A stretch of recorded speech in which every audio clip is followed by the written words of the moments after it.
Tolee, akkam jirtu nagaa keessanii? Sagaleen badaan nagaamu akkam jirtu nagaa keessanii? Yeroon kun yerootti sagalee Waaqayyoo bifa addaatiin walii wajjiniin dhaggeeffannu ta'a. Kanaafi keessummootan qabaadha. Yerootti waliin dubbiiti, yerootti waliin mareeti.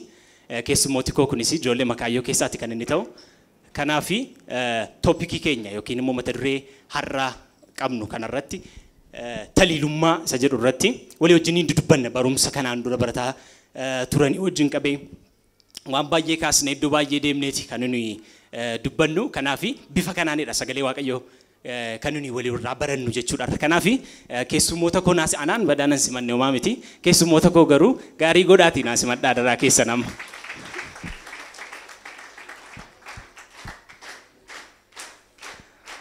Oluma kottaa.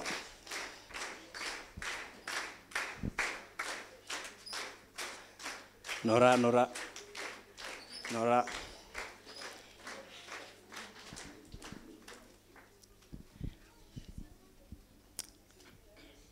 Tole, bagana gaan dhuftan. Egaa akkuman sila kaase keessummooti koo warran jedhe jara kanadha. Sila tuquudhaaf yaaleeraa waa'ee taliilummaa irrattidha kan nuyi har'a walii wajjiniin dudubbannu. Sana dura garuu beeksisuudhumaaf wal baruudhumaaf akka tolutti asirraa kaaseen isinitti hima. Gara mirga koo kan teessee jirtu Bixxilleedha. Ittaanii kan jiru Sooraadha. Ittaantee kan jirtu Oromtittiidha. Asii Eelsee jedhama. Oliyaad jedhama taane achumaan hiriyaadha jechuudha. Jara kana wajjin amma wal barreerra jechuudha. Kanaafi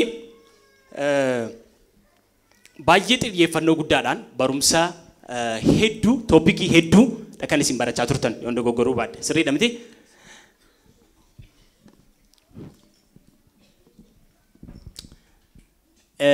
Isaan sana keessaa inni tokko waa'ee taliilummaati. Sirriidha? Sirriidha. Tole, waa'een taliilummaa xiyyeeffannaa guddaan itti kenname. Waa'een taliilummaa xiyyeeffannaa guddaan itti kenname mata dureewwan baratamaa ture keessaa isa guddaadhaaf isa ijoo ture. Har'a mata dureen sagantaa ijoollee kaayyoo ittiin qophaa'e kunis taliilummaa isa jedhu irrattidha jechuudha. Kanaafi taliilummaa wajjin wal qabachiisee gaaffii tokko tokkoon isiniif qaba. Egaa asitti kan nuyi goonu bifa interview wayii tokkoon utuu hin taane akka waliin dubbii akka maree wayiidha kan nuyi goonu jechuudha. Wantootuma sanarratti maalidha dhageettii isaan qabanii maaltu isinitti dhageessa ilaalchi keessan immoo akkamii akka hiriyooti walii wajjiniin discuss godhan wayii tokkotti akkuma waliin maree wayii tokkottitu walii wajjiniin dudubbanna. Sana keessa garuu ergaan sagalee Waaqayyoo darbu jira waan ta'eef sana keessa immoo dubbii sagalee Waaqayyoo qabanna jechuudha, fudhannaa jechuudha. Haa ta'u egaa taliilummaa mata duree masaarraa kaanu. Taliilummaa mata duree majaduraa kaanu. Maalni jechi taliilummaa jedhu? Taliilummaa madifaayinii goonee jalqabnu. Taliilummaan maali? Taliilummaa jechuun maal jechuudha? Asumaan jalqaba. Taliilummaan maalidha? Akka afaan Oromoo keessatti fayyadamnutti jecha taliila jedhu kan nuyi fayyadamnu wanta booruu hin taane wanta makaa hin qabne kan hin xuroofne jechoota jedhan of keessaa qaba. Bishaan tokkos taliila yeroo jennu kanuma inkluudii godhaa jechuudha. Kan hin xuroofne, kan makaa hin qabne, kan hin boroofne kan ta'e jechuudha. Pure wanta ta'e jechuudha. Gara jireenya hafuuraatti yeroo fidnu immoo jireenya cubburraa bilisa ta'e jiraachuu seenu. Tole, baay'ee Waaqayyo isa eebbisu. Taliilummaa jechuun jecha afaan Oromoo taliila jedhee Oromoon bishaaniif fayyadamu ta'uu isaati. Kan inni nu kaase bishaaniif termiin sun taliila jechuun bishaaniif kan fayyadamu bishaan taliila jedhame qulqullummaa bishaan tokko jechattiin ibsamu akka ta'edha. Tole, Waaqayyo isa eebbisu. Kanaafi jecha taliilummaa jedhu yookiin termii taliilummaa jedhu kana akka ittiin difaayinii goone walii galleerra jechuudha. Taliilummaa jecha jedhu hiikuu irratti namni yaada dabalataa nuuf qabaatu jira. Taliilummaa hiikuu irratti. Tole, hiriyaa. Akka jireenya hafuuraatti taliilummaan dirqama keenyadha. Maaliif yeroo jalqaba yeroo amannee Yesuus Kiristoosin akka fayyisaa lubbuu keenyaatti godhannee yeroo fudhannee hafuura qulqulluun nu keessa jiraachuu jalqaba. Yeroo hafuurri qulqulluun yeroo keessa jiraachuu jalqabu immoo nanna inni keessa jiraatu wanta qulqulluu ta'u wanta isatti mijate ta'u irra jira. Amma fakkeenyaaf nuuni mana ciisichaa keenya keessatti yoo kosiin tokko jiraate nuti cinca'uu danda'a. Ari'amnee ofii keenya ariineeyyuu ba'uu dandeenya. Kanaafi hafuurri qulqulluus yeroo nu keessa jiraatu wanta mijaa'e wanta isatti mijaa'e ta'utu jiraata. Wanta itti mijaa'e immoo qulqullummaadha jechuudha. Kanaafi dirqama keenya jedheen yaada. Itti dabalisa. Tole itti nuuf dabali. Anaaf immoo taliilummaa jechuun waaqayyoon fakkaachuu jechuudha. Macaafa qulqulluu keessattis barreeffameera iddoo baay'ee. Waaqayyo qulqulluu ta'uu isaa hundumti keenya iyyuu hin beekna. Waaqayyo qulqulluudha jedha. Kanaafi waaqayyo immoo akka nuun isa fakkaannu hin barbaada. Kanaafi nuunis jireenya keenya gaafa qulqullummaadhaan eeggannu gara Kiristoositti fakkaachuutti guddachuu jalqabna. Kanaafi anaaf taliilummaa jechuun waaqayyoon fakkaachuu jechuudha. Baay'ee waaqayyo si haa eebbisu Oromtittiin. Anaaf immoo taliilummaan jireenya bilisummaadha. Namoonni baay'een yeroo taliila ta'uu qabdu jedhamanii akka jireenya dhiphinaa wayii jiraachuu godhanii yaadu garuu yeroo sirriitti ilaallu taliilummaa jechuun waan nama xureessurraa bilisa ta'anii jiraachuu jechuudha. Waaqayyo si haa eebbisu. Ani immoo namoonni baay'een yeroo arrabsoofaa fayyadaman yookiin wanta ta'an yeroo isaan godhan akka yeroo kanaatti araadaa yookiin cool jedhamanii ilaalamu. Garuu kan yeroo qulqulluu ta'anidha kan fayyadamuudhaaf ta'u malu fakkeenyaaf bishaan xuraa'aa ta'ee fi bishaan qulqulluu ta'e ilaaluu dandeenya. Bishaan xuraa'aa ta'e namni dhuguu barbaadu iyyuu hin jiru. Garuu bishaan taliila ta'e yeroo fayyadamnu iyyuu nuuf nageenya yookiin boqonnaa iyyuu ittiin arganna. So yoo qulqulluu taaneen waaqaaf duwwaatu hin ta'in iyyuu namoota biraadhaaf iyyuu nageenya taana jechuudha. Sababa keenyaaf wanta nuyi qulqulluu taaneef wanta waaqayyo nu jaallatuuf namoota biraadhaafis nagaan hin bu'aa jechuudha. Tole waaqayyo guddaa si eebbisu. Olayaad kanarratti waan dabaltu.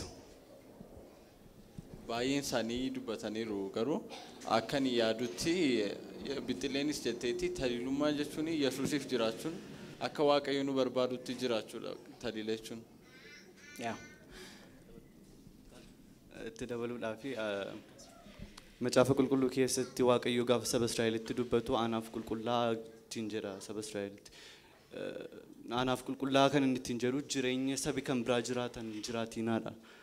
So qulqullummaa hiik definitionii itti kennuu dandeenya jechuudha sirraa.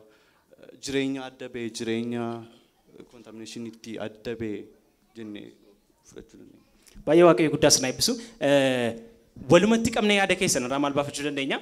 Taliilummaan jireenya Kiristoosiif adda ba'e jireenya waaqayyoon fakkaatu jiraachuu isa jedhu taliilummaan egaa sila definitionii isaa termii isaarraa kaanee taliila jechuun maal jechuudha qulqulluu jechuudha isa yeroo kaanee isa booddee immoo gara jireenya hafuuraatti finne taliilummaan jireenya hafuuraa keessatti maal fakkaata isa jedhutti dhufne inni jireenya wanta xureessu kan biroorraa addatee Kiristoosiif adda ba'e jiraachuu akka ta'e jennee samaraayizii gochuu dandeenya reen fudhadha isa kana. Tole haa ta'u gaa egaa akkas jenne maaltu taliilummaa keenya booressuu danda'a amma gaanuu isa kanarratti baay'ee gadi fageenyaan baratameera. Kilaasii keessattis dhiyeenyadha eebbi keessanii kanaafi gadi fageenyaan waan hundumaa keessa ishuu hundumaa keessa galamee sodaa tokko malee wanti hundumtuu kaka'ee barattaniittu anis hirmaadhaan ture waan ta'eef jechuudha. Kanaafi maaltu taliilummaa keenya booressuu danda'a? Maalidha taliilummaan keenya kan booressuu danda'u isa jedhu gara sanatti adeemna. Gama waa'ee taliilaa hubanneerra maaltu taliilummaa keenya booressa erga taliila barree maaltu taliilummaa keenya booressa? Inni jalqaba waa'ee dhiibbaa hiriyaati. Dhiibbaa hiriyaati. Dhiibbaan hiriyaa akkamittiin taliilummaa keenya booressuu danda'a isa jedhu irratti haala kontekstii keessa jiraannu wajjin qabnee dubbanna. Amma haala keessa jirru iddoo jirtan haala mana barumsaa isteejii irra jirtan kanaa wajjiniin qabneetu maaltu taliilummaa keenya booressuu danda'a isa jedhu akkasin sarratti deebinaaf laattanii barbaada. Dhiibbaan hiriyaa akkaataatti taliilummaa keenya booressu yoo ilaalle waanuma xinnoo irraatti jalqaba waan hundumtuu isteeppii qaba. Innaa amma yoo amma qofaa koo ta'ee maatii fa'aa wajjin jiru hiriyaa koo wajjin ta'inye sirba dhaggeeffannaa yoo ta'e sirbumatti yoo deemne karaa sirbaa yoo deemne sirba dhaggeeffannaa yoo ta'e borimmoo mana sirbaa deemnee dhaggeeffannaa. Achumaan immoo dhugaa dhaggeeffannaa achumaan hin machoofnaan immoo jireenya hin taane keessa lixna. Innaa dhiibbaan hiriyaa amma kana fagoo deemuu danda'a garuu dhiibbaan hiriyaa gaariis jira. Karaa gaarii yoo fudhanne immoo faallaa kanaa deemaa jechuudha. Tole waaqayyo guddaa si haa eebbisu. Egaa dhiibbaa mariyaatiin qabdanii mana barumsaa keessa jiru amma fakkeenyaaf hiriyoota baay'ee qabna miti gama. Hiriyoota wajjiniin jiraannu qabna. Mana barumsaa keessatti hundumtuu kiristaana jechuu miti. Deebi'ee immoo amma makaadha jechuudha biyya lafaa keessa jiraanna waan ta'eef jechuudha. Kanaafi isa kana akkamittiin handalii goona dhiibbaan hiriyaa akkamittiin jireenya keenya irratti taliilummaa keenya booressuu irratti dhiibbaa akkamii qabaata? An akka yaada kootiitti dhiibbaan hiriyaa yookiin ijoolleen hiriyoota isaaniitiin kan isaan dhiibbaan irra ga'u yookiin accept kan isaan gochuu jalqaban yeroo dhiibbaan irra ga'u maatii biraa jalqabadhe yaada yoo maatii wajjin hariiroon qaban ta'anii yookiin yoo maatii wajjin hin gammadan they don't have gammachuun qaban yookiin wal duukaan taphatan yookiin maatii wajjin walitti naasa'an taanaan nama bakka sana guutuuf barbaadu.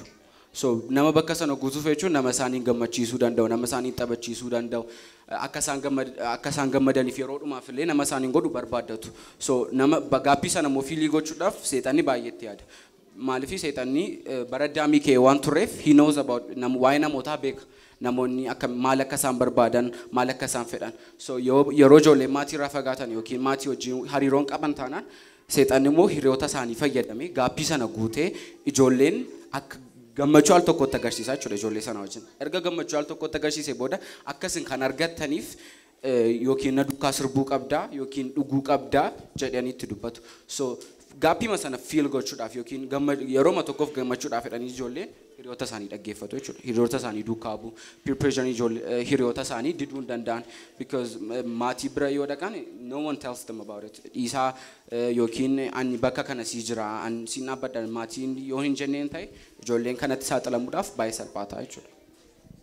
Tole waaqayyo isaa eebbisu waa'ee hariiroo maatii wajjin isa jedhu irratti illee bal'inaan gara fuula duraatti hin kaasna dhiibbaa hiriyaa keessatti gara dhuunfaa keenyatti deebisnee mana barumsaatti deebisnee fakkeenyaaf amma personally waan isin irra ga'e yookiin immoo karaa kanaan nama miidhaa fakkeenyaaf akka kiristaana tokkootti gaafa jiraannu maayinni maaltu jira jireenya isa dhugaa jechuudha bakkee sana maaltu jira out there amma mijataadha bakkeen sun mijataadha manni barumsaa mooraan mana barumsaa mijataadha haalli bakkee jiru mijataadha isa kanaaf taliilummaa keenya eeggannee jiraachuudhaaf jechuudha kanaaf isa kana akkasin kaastanidha kana barbaadu maaliifi amma haala amma jiru mana barumsaa keessa haala jiru baay'ee yoo ilaalle day jedhamee celebrationin garagaraa jira mana barumsaa keessatti kan godhamu eventiin garagaraa hin qophaa'a wanta garagaraatu jira kun egaa sadarkaa mana amma jirtan irratti hundumatti gaarii ta'e mul'ata waan ta'eef garuu immoo akkamittiin ilaaluu qabna akkamittiin miidhaa akkamittiin jireenya keenya irratti dhiibbaa qabaatas jedhus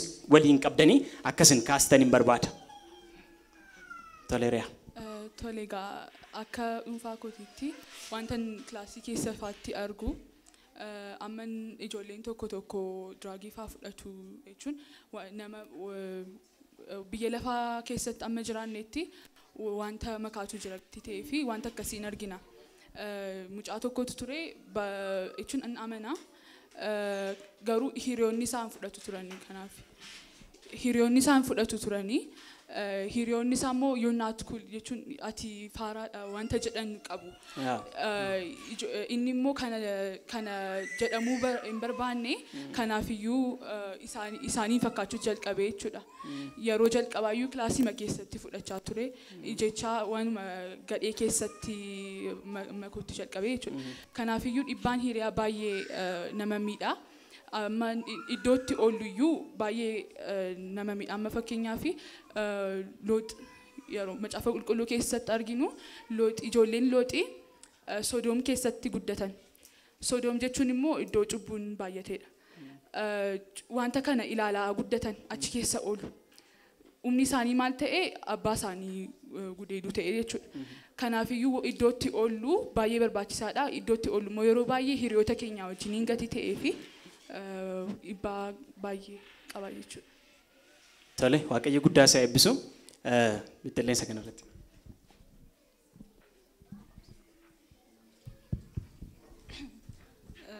Anaaf immoo dhiibbaan hiriyaanii taliilumaa irratti daameejii inni godhu yeroo hiriyaa keetti baay'ee siqxu yeroo baay'ee siquun iyyuu sirra hin jiru. Maaliif yeroo uumama irrattis yoo hin argina ta'e Addaamii fi Hewaan seexanni yaada kaaseef miti Hewaaniiniif kanaaf hiriyaanis gadheen hiriyaan inni gadhee ta'es jalqaba yaada sii kaasa. Yaada kana gaafa fudhachuu jalqabdu immoo ammas haaraa kana kottumee kana yaadlasin jedha. Kottumee isa sana yaadlasin jedha.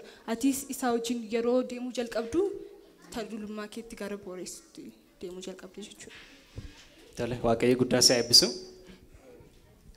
Yeroo baay'ee kun kan inni ta'u biyyi lafaa wantoota tokko tokkoof definitionii addaa kennuuf waanuma hin taane waanuma amma fakkeenyaaf sattawwaan inni waaqarraa sun sanbata waaqayyo sabbata waaqayyo inni amma fakkeenyaaf nuuf yookiin wangeelarraa akka kakuuti waaqayyo galaana lammaffata keessa isinitti fidee waaqayyo kakuu isaanii nutti galeedha. Biyyi lafaa ammoo fudhatee maal godhaa? It's the symbol of gay jedha. So wantoota adda addaa yeroo amma fakkeenyaaf yeroo ni ragada fudhannu seexan inni immoo jijjiiree gara akka sirbaatti fayyadamuutti jijjiira. So yeroo amma waldaa yeroo mana barumsaa dhannu kan itti guddatu definitionii kanaanidha. Jaalala yeroo jedhamu hanging out yookiin wantoota hin taane gochuudha.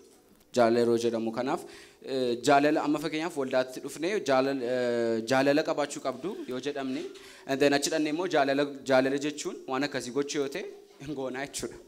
So mana barumsaatti definitionii kennamu sana amanuu dhiisuudhaani fudhachuu dhiisuu.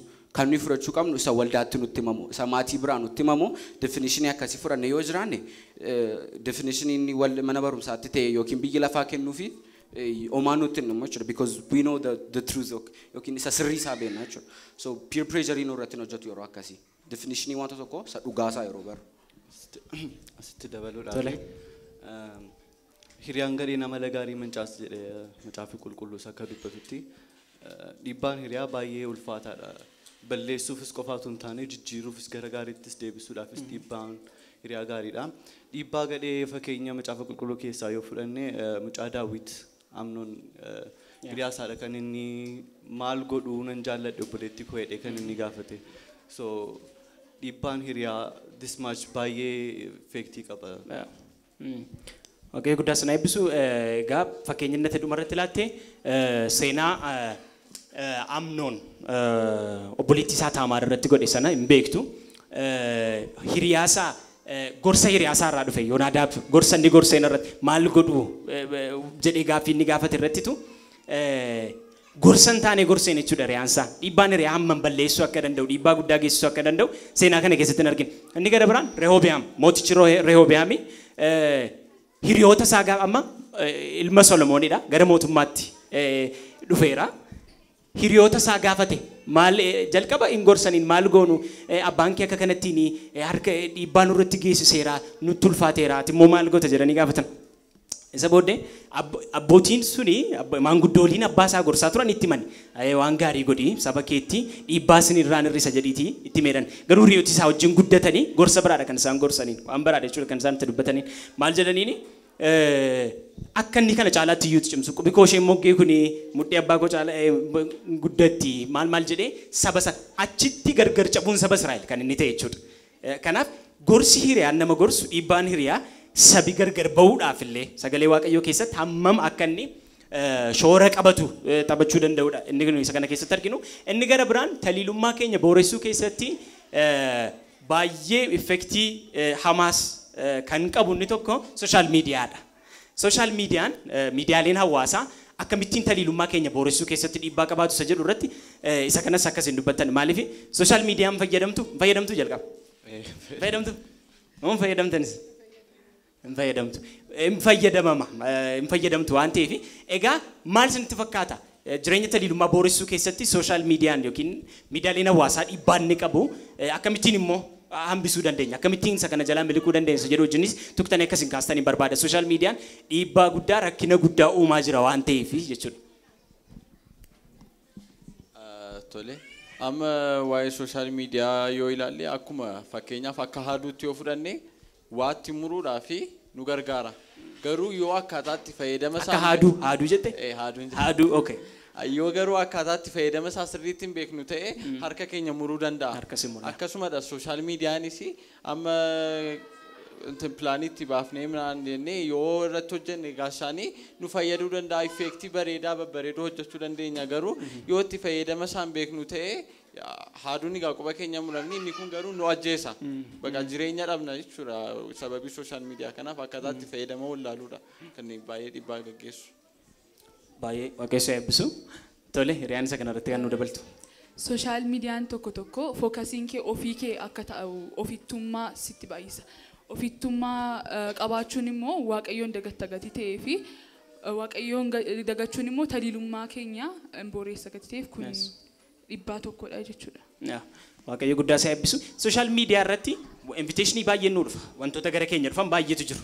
Isa kana socho'anii ilaaluu irratti attentionii matti ilaaltee namni dhuguma isa kamtu na fayyada jedhee injira inni kun jira ilaalchinni akkasiisa jedhu irrattis akkasin nu dabaltan.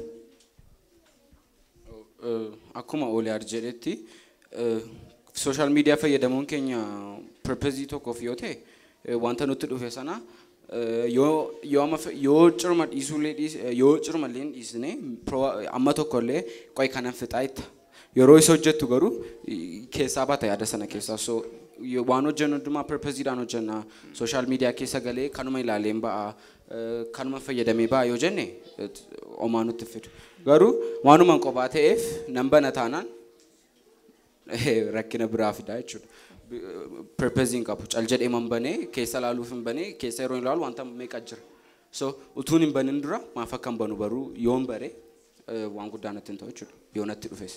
Tole, waaqayyo isaa eebbisu. Oromtittiin isa kanarratti fiilmiidhaan qabdee fakkeenyaaf fiilmiinis inni kunis dhiibbaa tokkodha. Fiilmii nu ilaallu, viidiyoo nu ilaallu jireenya taliilummaa keenya booressuu irratti dhiibbaa guddaan qabaata. Isa kanas waliin qabdee sooshaal miidiyaatiin qabdee. Egaa sooshaal miidiyaan hundumti keenya fayyadamna jechuun baay'ee dhimma itti baana garuu akka tokkotti yaaduu qabna. Kiristaana jechuun nama kaayyoo qabu jechuudha. Namni kaayyoo qabate immoo harka isaa gara biraadhaan waan tokkoyyuu waan gara biraa qabachuu hin danda'u. Kanaaf yeroo hojjennu yeroo hundumaa kaayyoo koo bira na ga'amoo kaayyoo koo biraa na deebisa jennee ilaaluu qabna. Yoo akkas ta'e yoo kaayyoo keenya bira ga'uu barbaanne cirumaa dhiisuu qabna. Kanaaf yeroo itti fayyadamnu kaayyoodhaan yoo ta'e rakkoon qabu jechuun ammas waan nu dhiinuu hin qabu. Inni gara biraan immoo fiilmiidha. Fiilmiin baay'ee waan influensii gochaa jirudha. Dhaloota hundumaa guddaa xinnootii kaasee amma guddaa kanaaf yeroo ilaallu yeroo hundumaa filachuu waan jedhamu utuu fayyadamne gaariidha. Of riilaaksii gochuufis yoo ta'e waan filannee riilaaksii nu godhuu danda'u jira waan ta'eef yeroo hundumaa waan goonu hundumaa kaayyoo keenya ilaallee kaayyoo keenya wajjin wal qabsiisnee utuu fayyadamne gaariidha. Tole, waaqayyo isaa eebbisu. Egaa bitillee fiilmiidhaan qabdee waan ati akka tanaa kaasutu barbaadu wanti nu ilaallu nurratti dhiibbaa qaba. Isa kanarratti waliin galee anything wanti nu ilaallu meeseejii nuuf dabarsu qaba. Wanta jireenya keenya irratti buusu wayii tokko qaba. Yookiin hin miidha yookiin nu fayyada. Waanuma tokko numa godha garuu callisee akkasumatti hin ilaalle wanti dhiisnu hin jiraatu jechuudha. Yookiin hin miidha yookiin hin fayyada. Kanaaf amma maal ilaalaa jirra? Wantoota nu ilaalaa jirru kun hammam nu ijaaraa jiru hammam immoo nu miidhaa jiru. Fakkeenyaaf maatiidhaan qabdee fakkeenyaaf maatii keessatti maaltu ilaalama wantoota akkasiitiin qabdee akkati sanaaf kaastuun barbaada. Yeroo baay'ee nuun abbaa keenya wajjin yeroo baay'ee teenye ilaalla. Maaliif wanta nuun ilaallu hundumtuu fakkeenyaaf TV irratti yoo ilaalla ta'e ofii isaa sitti fidamti malee maraxxeen ilaaltu. TV irratti yoo ilaalta ta'e garuu yoo sarchii gootee fa'aa ilaalta ta'e garuu gaarii isaa filachuu hin dandeessa. Garuu TV irratti yoo ilaalta ta'e wanta gaariis wanta gadhees ilaalta. Kanaaf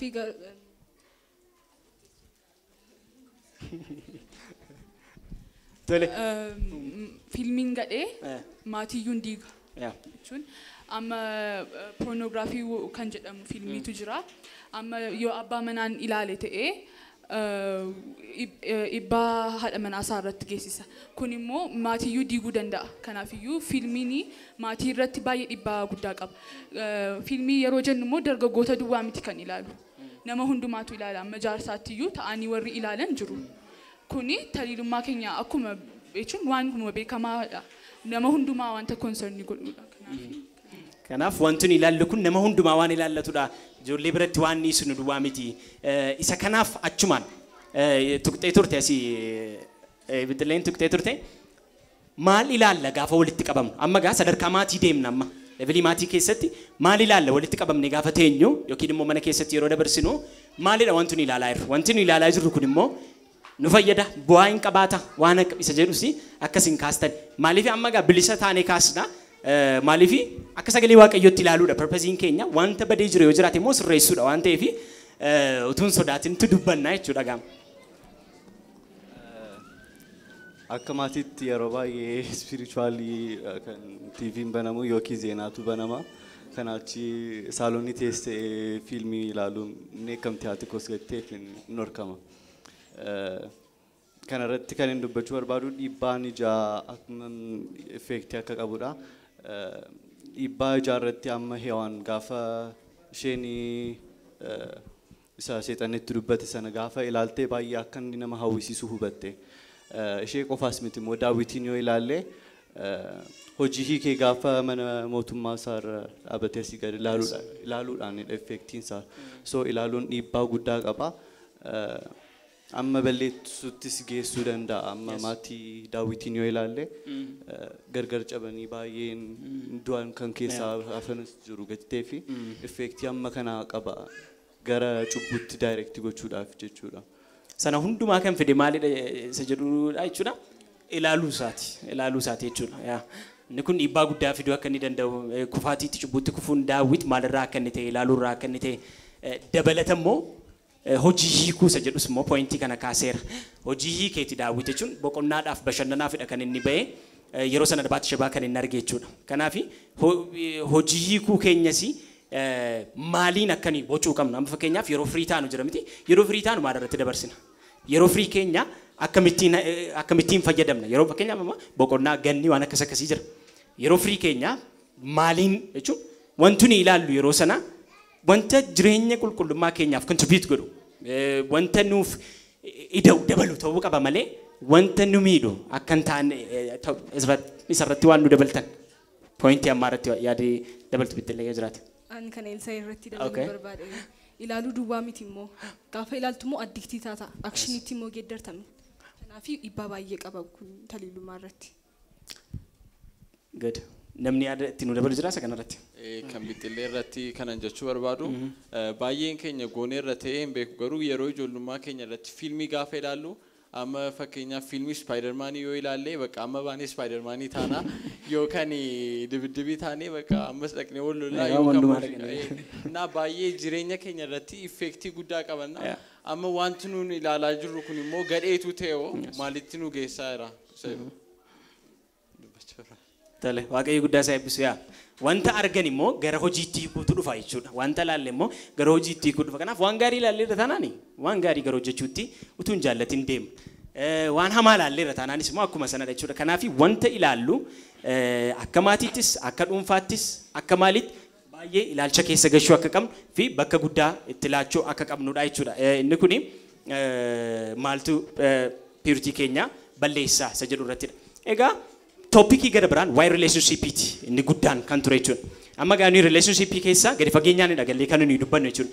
Relationshipii kana waan lama jalatti qoonnee ilaalla. Tokko relationshipii maatii isa sooraan sila tuqee ture jechuudha. Relationshipii nuyi maatii keenya wajjin hin qabnu walitti dhufeenyanii maatii keenya hariiroo nuuf maatii keenya gidduu jiru isa jedhu irratti ilaalla. Inni gara biraan immoo hariiroo yookiin hiriyyummaa gaa'elaa yookiin immoo amma gaasteejii kanatti maaltu jedhama? Maal jedhama? Boyfriend girlfriend isa jedhamu jechuudha. Isa kana irrattis gadi fageenyaan galee ilaallaa jechuudha. Kanaaf amma hiriyyummaa yookiin immoo relationshipii maatii keenya wajjin qabnu isa jedhurraa inni kun akkamittiin jireenya taliilummaa akka jiraannuuf nu gargaara yoo maal ta'e immoo nu miidha. Amma miijaara inni kun isa jedhu irratti akka dubbannu hin barbaada. Walitti dhufeenyi maatii keenya wajjin qabnu. Okay, jalqaba wanta isin gaafachuu barbaadu hunda keenya akkami walitti dhufeenyi keenya personal life keenya irraa kaasnee walitti dhufeenyi nuyi qabnu kun akkami maatii keenya wajjiniin hariiroon jiru discussioniin jiru akkamidha isa jedhu irraa kaan. Tole ani gaa maatii keenya keessatti walitti dhufeenyi nuun qabnu bareedaadha gaaffiin gaafanna amma fakkeenyaaf abbaa kootiin faa teenyeema yoom gaafatti haadha koo isatti agarteeti jennee yeroo itti gaafannu qabna. Innaa ani kutaa torbattiin ishee gaafadheedhe aangaleen gadda sirriitti qoradhe gaafanni gaafate sana amma isheen toletteen immoo lakkeetteen waan irra ga'u bareera waan ta'eef bara durii gaa'e waan akkasiyyuu baay'ee cimaa ture deebishees dhaga'uun barbaanne fiigaa sokke. Naa waan akkasii nutti yeroo malee wanta godheefi wanti kun sirriin ture. Kanaafi gabaabaa tas keessaa maal argachuu dandeenya hariiroon jira. This discussion jira. Walii wajjin dubbachuun maatii keessatti. Inni kun egaa mee akkamittiin fayyadatte yaadda jireenya taliilummaa akkati jiraattuu fi akkamittiin si gargaara? Amma wanti abbaan koo godhe suni yeroo sanatti sirriin turre. Kanaaf ammas amma abbaa koo irraa fakkeenya fudheera jechuudha. Ani godhu dhaqee waan akkasii. Kanaafi sitti mameera jechuun dhageesseetta waan tokko bartee dogoggorarraa sin baratamaa jechuudha. Ani kanaafi waliin dubbachuu utuu dhokkateera ta'e amma dhageessu turte waan bartu tokko hin qabdu turte. Utuu citiidha maalidha jedhamee yookiin ati ijoolleedha sitti naasaamu jedhamee hafee waan bartu tokko hin qabdu turte. Amma garuu diskas gochuu keessaniin sanarraani akka hin taane hubatteettaa jechuudha. Waaqayyo isaa eebbisu. Gara Riyaa. Okay. Riyaa. Hariiroo akkamii jira? Hariiroon immoo taliilummaa keenyaaf akkamittiin bu'ee qabeessa ta'a maatii keessatti jechuudha. Sirriitti kan haasa'uu jalqabne waa'ee taliilummaa yeroo waldaatti kaasamudha. Waa'ee kana baay'ee nu gorsaa turanii isaanis immoo ekspiriyaansii isaaniirraa baay'ee sheerii nu godhaniiru. Wanta narra ga'e immoo dhaqeenii harmee kootti dubbadha. Kanaaf akkas fakkaata jechuudha. Kanaaf hariiroon jira. Baay'ee immoo na gargaareera. Hariiroon kuni baay'ee na gargaareera jechuun amma gorsi maatii kee si laatanii wanta baay'ee guddaadha siif mogolee guddaa ta'a. Wanti yeroo hojjechuuf jettu maal nu gorsanii jettee yaaduu jalqabda. Kanaaf hariiroon jiru kun jireenya taliilummaa akka jiraannuu fi nu gargaara. Akkasidha. Biyya lafaa keessa yeroo jiraannutti amma namicha tokkotu kitaaba tokko irratti akkasidha. Mucaan isaa jalqaba gara mana barumsaa gaafa deeme guyyaa jalqabaa gaafa deemetu jecha tokko dubbata. Egaa biyya lafaa jedhe kana booddee mucaa kootti waan baay'ee agarsiisuudhaaf jettaa jedhe. Kana booddee mucaan koo deemeera mana barumsaa sila mana keessa ture amma keejii jalqabe. Kana booddee waan baay'ee itti agarsiisuudhaaf jettaa. Adaraa kee wanta hamaa itti hin argisiisinii. Adaraa kee of eeggadhu waan itti agarsiistu akkaataa dubbiinsa akkaataa biyya lafaatti dubbachuuti. Garuu kana keessa maal fudhachuu dandeenya? The moment miilli keenya ala beekaane biyyi lafaa barumsa nutti fidu qaba. Wanta nutti fidu qaba. Wanta dhageenyu baay'ee qabna. Xinnummaadhaa kaane wantoota barsiisa baay'eetu jira jechuudha. Wanta dhageenyu baay'ee jira. Tokko kilaasii teessisee nu barsiisatu hin taane wanta observe goonurraa waan arginurraa waan dhageenyurraa waan garaagararraa waan dhageenyu qabna. Kanaaf wanti nuyi dhageenyee wanti nuyi arginee dhufnu kun mana keessatti sheeppiin godhamu yoo ta'e mana keessatti bocame walii wajjiniin dudubbachuudhaan ifaan waliin dudubbachuudhaan sirratti yoo ta'e akka inni rakkisaa ta'edha jechuudha. Kan nuyi hubachuu dandeenyu. Kanaaf hariiroon maatii wajjin qabaannu baay'ee murteessaa fi ijaaraa akka ta'edha kan isin kaastanii dabalata namni itti nuuf dabalu jira yaada. Mana keenya jechuun directly relationship in haasofnu garuu amma fakkeenyaaf abbaan koo yeroo jalqaba wangeela kan dubbisuuf yeroo na shaakalchiisaa ture kan hin dubbise seenaa daawit ture na yaadadha. Seenaa daawit yeroo dubbisu achumaatuma dubbistu seenaa Beetshebaarraa hin geessa. Yaa seenaa isaatti gorsee sitti himu jechuun an akkasin ture yoo hin jenne iyyuu garuu baaybiliin namoota baay'ee nuuf kaa'eera. So achirraa ka'ee nutti hin hima. Achirraa ka'ee jireenyi keessan akkas ta'u daawit akkas ta'e kufeera akkas jedhee nutti hin hima. Garuu specifically an yeroon jiraadhe yookiin harmee kee yeroon argee nutti naasoo jechuudha. Egaa hundumtuu karaa qaba akkaataatti ibsa. So akkasitti nutti mama. Kan maatii irratti jechuu barbaadu immoo maatiin cal jedheef nu keessaa baana jechuu miti ajajuun qabani. Maatiin amma waa'ee relationshipii nutti himu yookiin waa'ee waanuma akkasiis nutti himu toopikii kana kaasee akkas jechuun garuu nu keessan linnu yookiin waan akkasiin arginu jechuu miti. Yeroo barsiistuun keenya nu barsiisaa turte adurreen yeroo hattu jiruunfattee hattee so maatiin keenya waan adurreen maaf jiruunfatti namni biraan nan arguudhaan jiruunfadheef so maatiin amma waa'ee isaa waan nutti hin kaasneef yookiin waa'ee maatii waa'ee isaa hin dubbanneef nu keessa linnu jechuudha. Yaada so akkasitti example kanaan nutti himaniiru yaada akkasii. Tole. Oromtitti hariiroon akka barbaachisu irratti waan nu dabaltu. Eeyyega anis gama kootti naasofna armeen koo nataa softi abbaan koo moona gorsa akkaataa isaan walitti arganis nutti himaniiru. Innaa ani jireenya koo keessatti gorsa natti himame keessaa kan nan shakkisiisne gorsa abbaa koo faadha koo naa laata yoo amma hiriyaan koo natti hime na shakkisiisuu danda'a sirriidha moo sirrii miti garuu abbaa faatii moo tiksee waan ta'aniifi wanti natti himani nan shakkisiisu kanaaf baay'een keenya immoo akkas natti fakkaata kana haadhaaf abbaarra utuu dhageenye nuuf ergichi cimaa jechuudha. Gara biraa immoo yeroo jechuun mana keessatti utuu waan tokko uumamin haasawatti yeroo yookaanu booddee yoollee wanti hamaan uumame dhannee maatii keenyatti himuu ni sodaannu yeroo himnu immoo waan solutionii ta'e arganna jechuudha. Kanaaf ammumaa kaasnee maatii wajjin dubbachuun gaarii ta'a. Baay'ee bareedaadha. Yaada dabalataaf wangeela keessaa Addaam abbaa faadhan qabu jechuun akkasumatti uumamessoo waaqayyo abbaa isaatii jennee yoo fudhanne maaf waaqayyo kana nyaatin jedheetti hime abbaa isaa ture. Namni biraan itti himuu danda'u ture. Addaam immoo ofii isaatii baruu danda'u ture. So abbaa isaa ta'e kan yeroo sanatti akka kan gargaareeni kana nyaatin kana nyaata ta'an baddadee kan itti hime abbaa isaa ta'e iddoo sanatti kan itti dubbate waaqayyo ture. So maatiin immoo akka waaqayyo irraa barachuu jiran amma haadha manaa kooteedha waldaanii waaqayyo jechuun she's my bride isaa jedhamu sana jechuudha akkas jedha. So akka maatiittidha kan waaqayyo dubbatu yeroo baay'ee yeroo wantoota ibsu jechuudha. So maatiinis isarraa fudhatanii waaqayyo irraa jechuudha. Yoo kana gootan hin baddu yoo akkas gootan akkas taatu jedhanii yoo isaan nutti mammalee namni biraan nutti himuu hin danda'u. Yeah. Thank you. Misirroo. Ani immoo gorsan qaba. Okay. Maatiin ijoollee isaanii eeggachuu duwwaatu hin ta'ini nu duwwaa miti maatii keenyatti wanta nuun keessa oolu kan nutti himuutu nurra jiru. Maatiinis nutti himuutu irra jira. Nuni maatii keenya eeggannaa maatii keenyas nu eeggachuutu irra jira. Kanaaf wal eeggachuun sun dhibee utuu waliin dubbachuun inni akka dhufuudha jechuudha parpasiin isa kana murteessaa waan ta'eef jireenya taliilummaa keessatti baay'ee bu'uura waan hundumaatiin inni kun waan ta'eef waliin dubbiin. Egaa erga waa'ee maatii yookiin immoo walitti dhufeenya hariiroo maatii wajjin gidduu akkasitti kaasne hariiroo hiriyummaa isa jedhutti adeemnu gaa hariiroo hiriyummaa jechuun boyfriend girlfriend isa jedhu kanadha jechuudha. Waa'ee isa kanaa gaa hin dubbannaa. Maatii wajjiniin hin kaasneen dubbannaa waa'ee isa kanaa eessadha soorsiin gorsi keenya waa'ee kanaa isa bar wanti akkasin hubattan barbaadu jalqabarratti qaaniidha jedhamee wanti haguugamu hin jiru sila sooraan tuqee ture adurreen hattee jiruun fatteetu hatteedhe kana jechuun namni na argaan jiru itti yaaddi jiruunfachuun see amma callisuun maatii yookiin immoo dhiisuun isaa hatamuu wanta sanaa nafne. Tokko isa kana Gucci example gara biraan nuuf kenname keessaa waa'ee Gucciin baqattee dhattee cirracha keessa mataa ishee dhoksitee jedhama.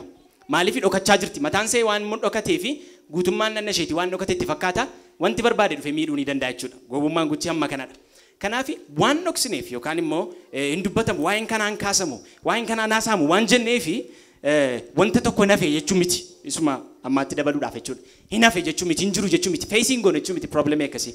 Kanaaf akkamittiin handilii goona akkamittiintu walii wajjiniin taanee lolla wanta kana akkamittiin fight goona garee tokko taanee irratti wal lollatu hin taane irratti wal nyaannatu hin taane maatiidhaaf ijoolleen teenage ijoolleen taa'ame akkamittiin waliin ta'anii wanta kana irratti duuluun danda'ama purpose barbaadameef karoora gara waaqayyo barbaadeetti akka deemutti akkamittiin waliin gochuu qabna isa jedhu irratti akka dubbannuun barbaada kanaaf akkamiidha waa'een relationship yookiin immoo wanta feesii goonee kana hin dubbanna isa kana. Frankly in dubbanna relationship gaafa jedhamu boyfriend girlfriend isa jedhamu kanadha jechuudha.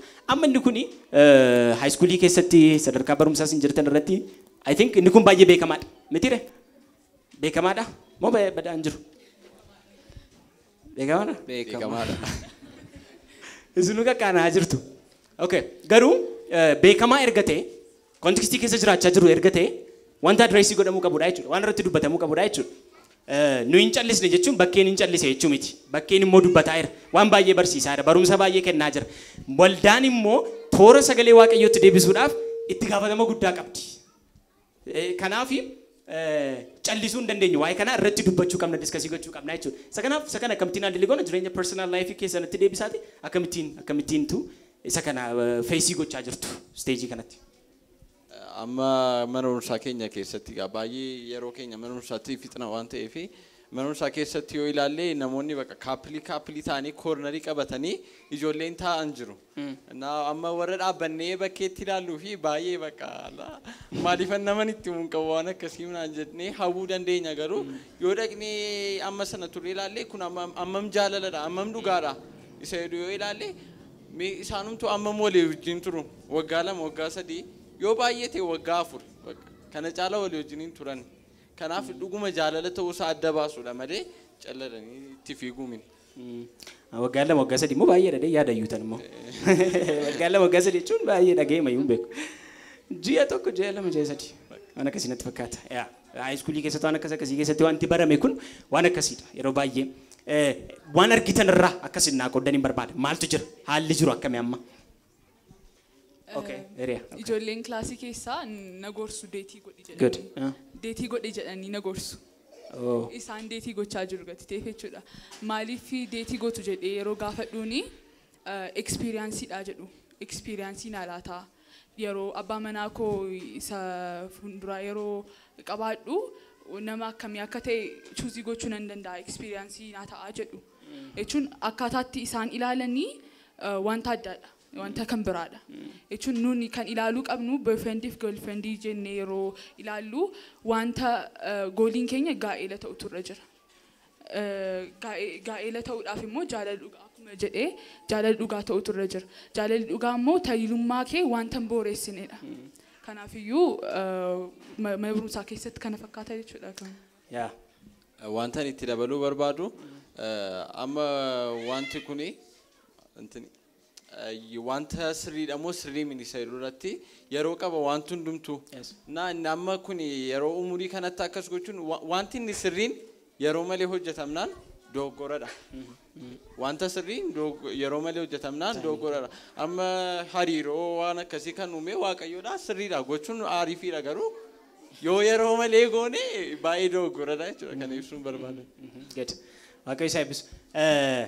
Isa kana gaa isaa argatta jechuun waa'ee kanarratti waa'ee hariiroo irratti directionii kallattii kan si agarsiisu eessaa arganna bittilleen isa kanarratti akka nu dabaltu directionii eessaa arganna eessa laalla isa kanaaf hin dubbannu yoo ta'e diskasii hin goonu yoo ta'e.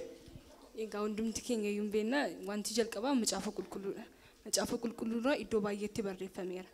Kanaaf macaafa qulqulluudha inni tokko inni lammaffaan immoo maatii keenya gaafachuudha.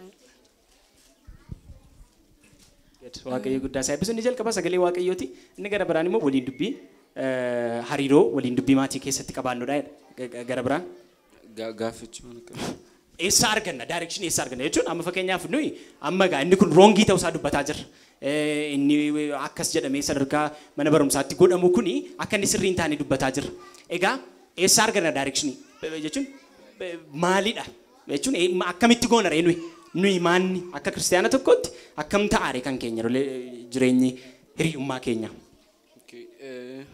Anaaf ni jalqabaas akka nuyi itti barru ni jalqabaa hafuura qulqulluudha. Maaliif wangeela irraa iyyuu maal jedha yeroo baranne namoonni namanne iyyuu yookiin namoonni waaqayyoon iyyuu hin beekne hafuura qulqulluudhaan laphee isaanii irratti caafameera jedhan sirrii wanta sirrii ta'e. So wanta sirrii hin taane yeroo goonu keessi keenya nutti hima. Yoo dinnee mancaasnee bira darbuu hin dandeenya. Isa bira kan dabarreef garuu hafuura qulqulluu akka dhaggeeffannuuf eenyuun nutti hima isaaf maatiidha. Maatiin hafuura qulqulluu akka dhaggeeffannuuf. Hafuura qulqulluu wajjinis ta'e immoo akka wanta akkasii akka nuun barbaachisne yeroo haala akka inni ta'e nutti himuun baay'ee barbaachisaa natti fakkaata.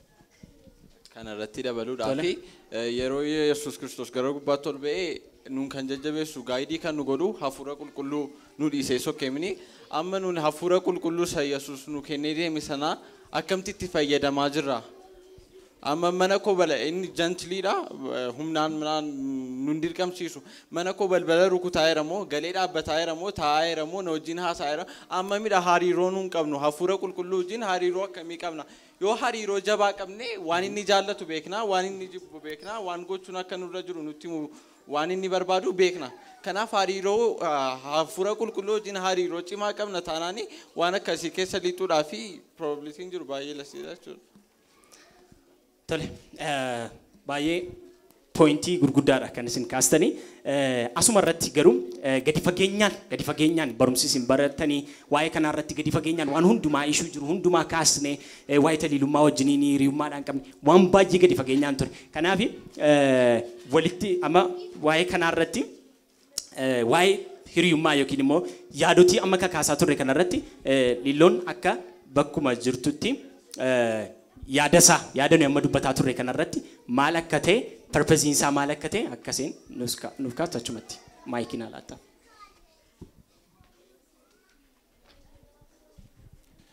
Sa'aatiin xumurameera wanta ta'eef wanta ija qabu dubbachuun xinnoon rakkisaa gabaabaumatti jenna gaa sagantaa ijoollee xixiqqoos wanta ta'eef isaanis dadadhabaa jiru sagantaa biraatti darbuun nurra jira qophii kan biraa baay'eetu jira waan ta'eef isaanirraa yeroo fudhachuun barbaannu garuu walumaa galatti barumsa taliilummaa jedhu kana ji'a ja'aaf baratan ijoolleen umrii saafeelummaa irra jiranii jechuudha ijoollee waggaa 12 irraa kaasee hamma waggaa 18tti kan jirantu baratee jechuudha.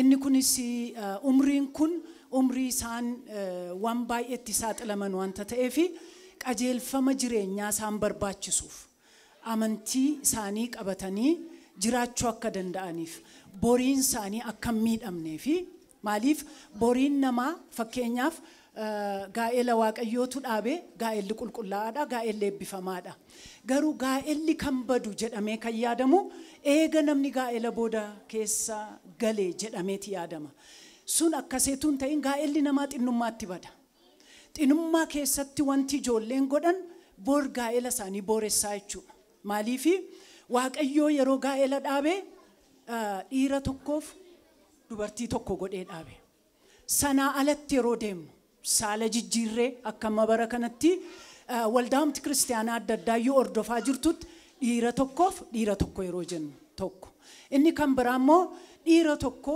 dubartii tokko garuu yoo ta'e yoo ta'uu baate immoo kan biraa isa jedhu jijjiiraa yeroo deemnu gaa'elatu miidhama gaa'elli miidhame jechuun gaa'elli furtuu milkaa'ummaa jireenyaati kanaaf jireenyi namaa miidhamaa jechuudha kana jechuun namni tokko gaa'ela dhaabbateef milkaa'a jechuun miti gaa'eletuun dhaabbatiin kan milkaa'an macaafa qulqulluu keessa fakkeenya baay'ee qabna akka Phaawulos fa'aa yoo ilaalle milkaa'aadha baay'ee maqaa dha'uu dandeenya akkas jechuutu hin ta'in gaa'ela garuu dhaabbachuudhaaf waaqayyo nuu qoodeera yoo ta'e gaa'elli sun qulqullaa'aa ta'utu irra jira wangeelatu kana dubbata Ibroota 13 irra lakkoobsa 4 irratti maal jedha gaa'elli qulqulluudha jedhee dubbata kanaaf gaa'ela qulqulluu sana akkamma waldaan kiristaanaa barsiisaa jirtu namni gaa'ela bira yeroo ga'u barsiisneetu hin ta'in daa'imummaatti jalqabsiisuun nurra jira qulqullaa'ummaan kan badu gaa'ela bira qaqqabneetu hin ta'in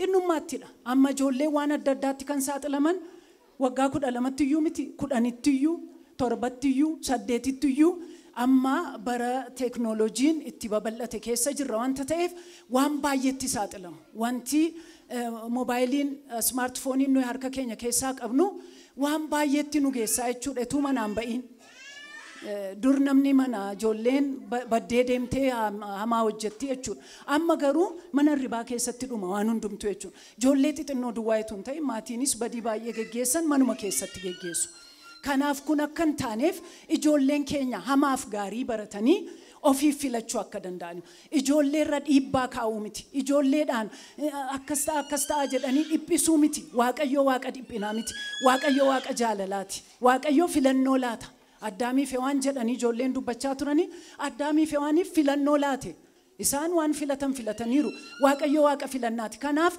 ijoollee keenya irratti dhiibbaa goona utuu hin ta'in dargaggummaa isaaniitti bashannanaa gammadaa akka hin dabarsine dhiibbaa irratti goone utuu hin ta'in akka filatan isa kanas hin barsiisna karaa lamaanuun barsiisna jechuudha biyyi lafaa maal qabdi isa jedhuun barsiisna karaa waaqayyo immoo isa kam isa jedhu barsiisna akkuma waaqayyo uumetti immoo namni uumama bilisadha fakkeenya waaqayyoodhaan uumame kabajamaadha bilisadha namni bilisa ta'e kun namni akkuma waaqayyo yaaduu kalaquu hojjechuu danda'u kuni ofiisaatiif filachuu akka danda'u murtoo sirrii ta'uu godhachuu akka danda'u daandii isaatti agarsiisnaa jechuudha. Kanaaf ijoolleen kun bal'inaan kana barataniiru. Yeroo gabaabaa kanatti ibsuun hin danda'amu. Maal jechuudha addunyaa nuyi keessa jirru maal jechuudha isa jedhamu bal'isnee baranneerra amma hundumti isaaniiyyuu maalitti qophaa'aa jiru kakuutti qophaa'aa jiru jechuudha. Kakuu taliilummaa kan jedhamutti bakka maatiin argaman bakka qulqulloomni argamanitti taliila ta'anii adda ba'anii hamma gaa'ela waaqayyoo isaaniif laate yookiin hamma dhuma jireenya isaaniitti turuudhaaf kakuu taliilummaa galu. Kakuun kun immoo hin gargaaraan isa jedhuuni waa'ee kakuus barataniiru isa kanatti qophaa'aa jirra. Kanaaf barumsa haaraadha. Kanaan dura barumsa adda addaa barsiisaa turre malee taliilummaan waggaama kana jalqabee jechuudha. Baay'ee itti gammannaa ijoolleenis baay'ee itti gammadaa jiru. Waldaa biiftuu booleerraa darbee immoo waldootiin biraa ijoollee isaanii warra waggaa kunnan keessa lixan akka isaan barsiisan waldootii biraafis warra kaaniifis waa'ee warra wangeela amanan duwwaa feetuun ta'in qulqullaa'ummaadhaan jiraachuun warruma namanneeyyuun gargaaraa jechuudha. Kanaaf achi keessa dhugaatu jira, achi keessa qulqullinatu jira, achi keessa jaalala dhugaatu jira. Jaalalli dhugaan jaalaluma inni jedhamu kuni sila sooraan yeroo dubbatu jaalalli nuyi mana barumsaatti definition isaa dhageenyuuf waldaatti dhageenyu adda addadha. Garuu jaalalli maalidha? Jaalalli bu'uurri isaa mana barumsaa keessa biyya lafaa keessatti hin ta'in wangeela keessa jaalalli waaqayyoodha. Waaqayyo immoo qulqulluudha. Akkasittidha kan isaan baratanii egaa ija gurguddaa jireenya isaanii irratti arguudhaaf jirra. Ijoolleen kun bor yeroo guddatanii eebbifamanii barumsa isaanii raawwatanii ijoollee sabaaf bu'aa buusan, ijoollee yaada qajeelaa qaban, ijoollee sammuun isaanii qulqullaa'aa ta'eef bilisa ta'e akka isaan ta'an amantii guutuu qabna. Kanaaf immoo waaqayyoon galateeffanna. Tole Lilo waaqayyoo guddaa si haa eebbisu. Egaa yeroon keenya deemaa jiras waan ta'eef wanti nuti xinnoon taliilummaa irratti qabannee dhiyaanne bifa mariitiin gabaabaadhumatti kana fakkaata ture. Keessummoota koo as jiran kanas harka keessa walitti rukutaatii naa galateeffadha. Waaqayyo si haa eebbisu galatooma.